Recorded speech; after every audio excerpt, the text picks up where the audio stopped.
Okay guys, I uploaded. Ito ibabalik namin. Ito yung laman niya. Kompleto to guys. Hindi kasi gumagana siya. The power station and then yung box. Yung manual. Sa loob ng box, nandiyan dyan yung kanyang ano ha, AC input. Dyan. Yung power ano, okay siya ha. Yan, okay yan. Gusto ko lang siyang i-document upon na inaano siya. Kasi re-return to guys. Kasi sira. Kung maalala nyo, dun sa una kong video, ang ganda. Excited na excited kami. Sa kanyang ano, kanya quality, ang ganda na itsura niya, pero yun nga, upon testing may mga problema siya, so we decided na i-return siya. Medyo mahal din kasi siya. Yan siya ha. Tapos ito yung kanyang solar. Dito sa solar panel actually walang problema sana to. Yung pinaka unit yung may problema. Ayun, solar panel. Buksan ulit natin. Kasi we need to document na okay. Okay yung ano, kasi baka mamaya ma-accuse tayo ni seller na hindi natin inayos yung kanyang product upon returning. Yan guys, maayos yan. Tingnan natin sa loob kung complete yung kanyang ano.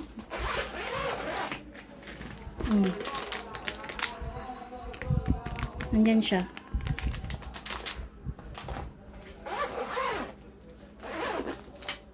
Oh, maayos.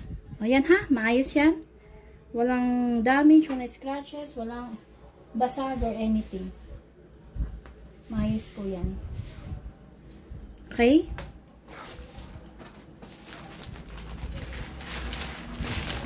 Ito na, sayang to guys, maganda to. Kaso, the problem is, hindi siya na pag sa inanon siya sa cellphone, kasi meron siya yung C-type. Pag inanon siya sa cellphone, hindi siya nagano. Ay, nag-charge siya. Ibig sabihin, nagana tong solar panel na to. Pero kapag i-charge mo na yung mismong unit, yung power station, wala siya guys.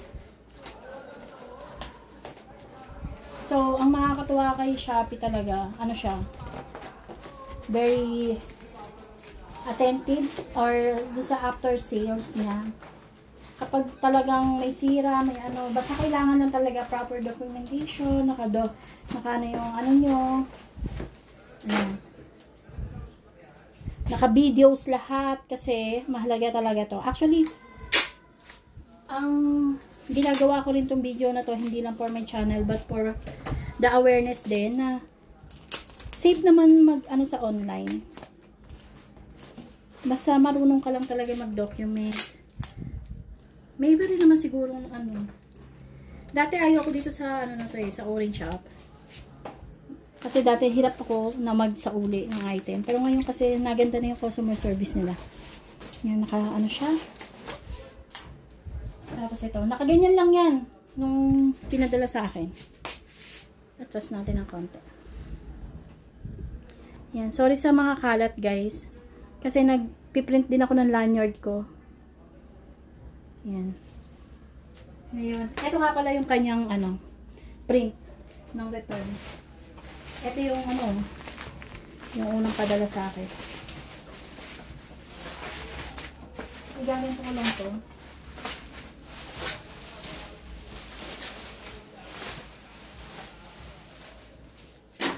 Mahalaga kasi muna yung mga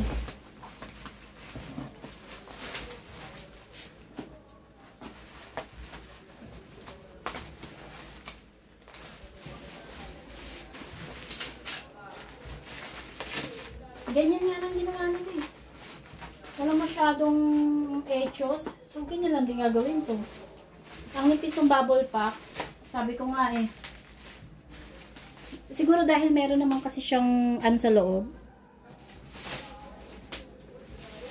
Pero yung bala ko ay yung mga gilid-gilid ay dodoblehin ko. No.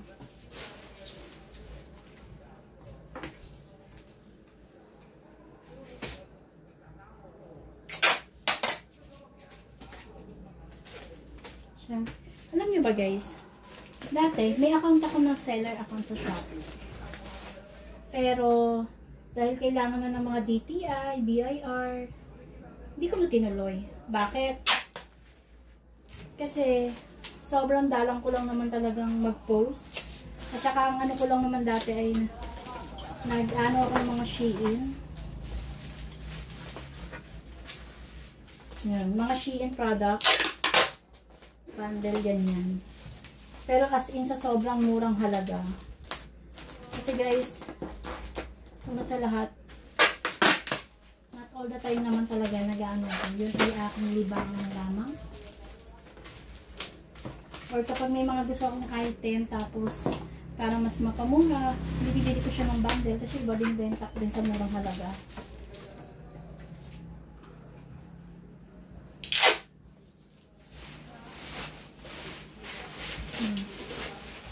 Gusto ko makita niyo yung proper ano ko.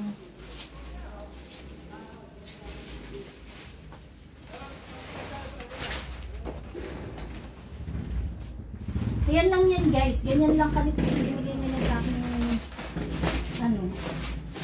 Hindi ko to ano ba yun?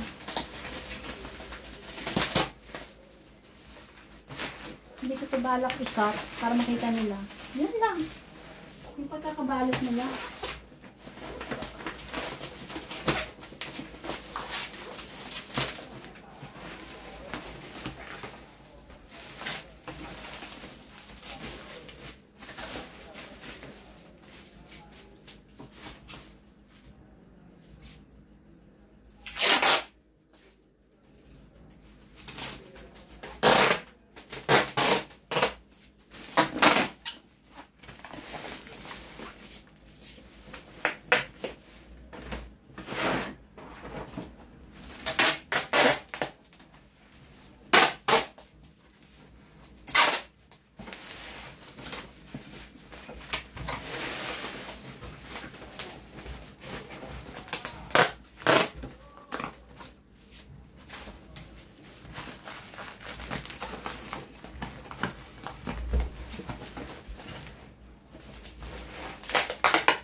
Lalagyan ko pa ito ng kulay black.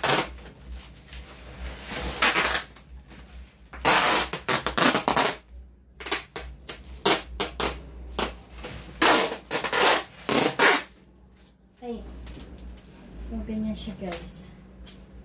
Ganito yung balak ko lang gawin. Pero lalagyan pa natin siya ng kulay black. Teka lang. Oh, padaan guys.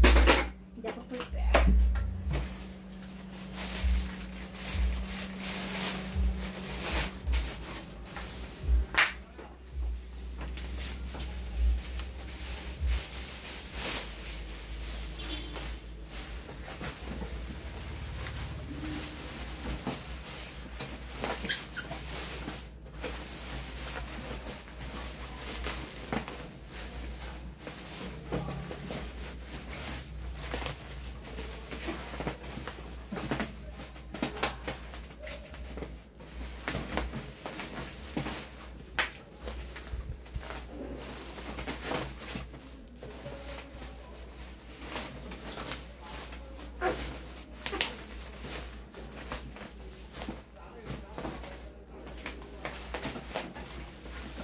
Another one.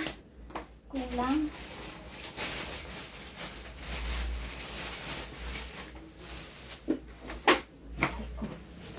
Aray. Actually guys,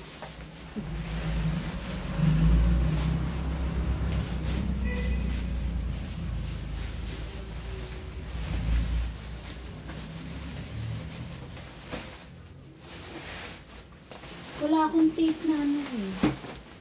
Transparent eh.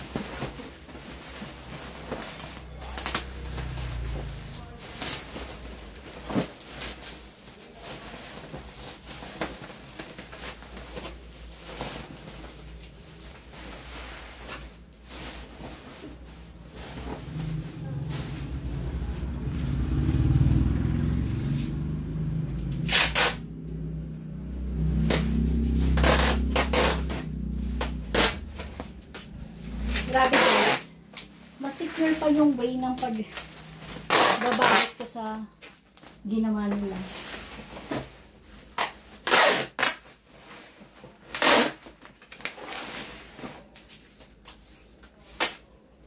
Yes, I want to make sure na okay yung product na darating sa kanila. Tsaka talagang kaya binibideo ko kasi minsan, alam mo ba, may mga napapanood ako guys na mga reklamo sa Shopee na sa mga seller account na yung dumadating sa kanila is hindi na yon, yung RTS sa kanila nag-iba yung itsura, mga ganon. So for me, for proper documentation, ay shucks, wala na. Wait, hahanap pa tayo ng tape.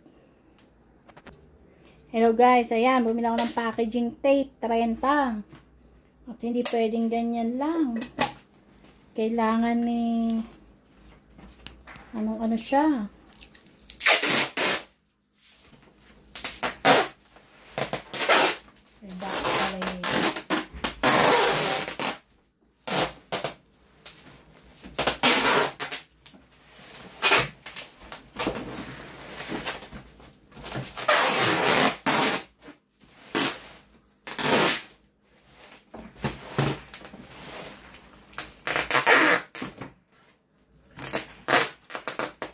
Wala tong sign ng fragile.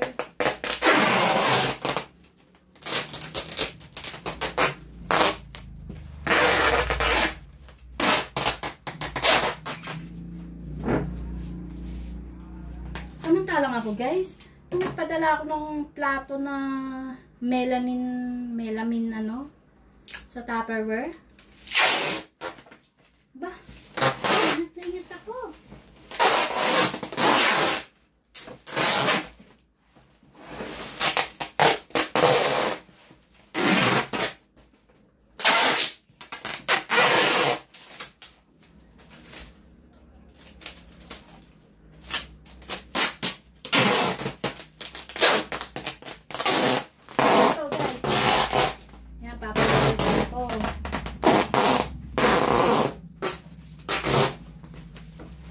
Para hindi butas. Pag dumating sa kanila eh, butas.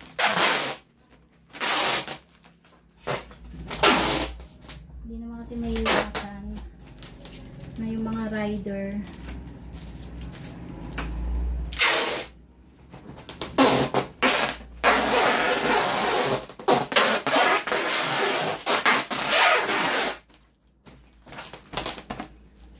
Bay guys, parang ako na ang seller nito. Ingat na ingat.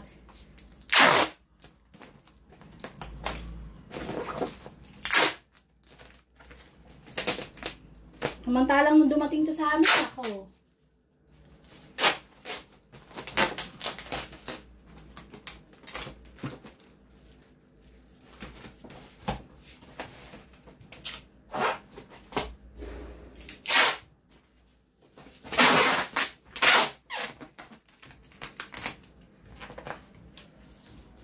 Yan siya guys. So, ito yung kanyang pinrint lang din to guys sa return. Di ba dahil nasabi ko nga sa inyo, dati akong seller ng Shopee, TikTok. Yan. Meron ako mga gantong Pero kung wala, pwede nyo i-print sa Yan.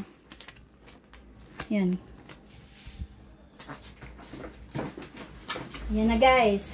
So nag-aantay na lang tayo ng pick up nito ha. Mamaya, bibidyohan ko rin kapag pinikap to. Mahirap na, alam nyo na guys. Yeah.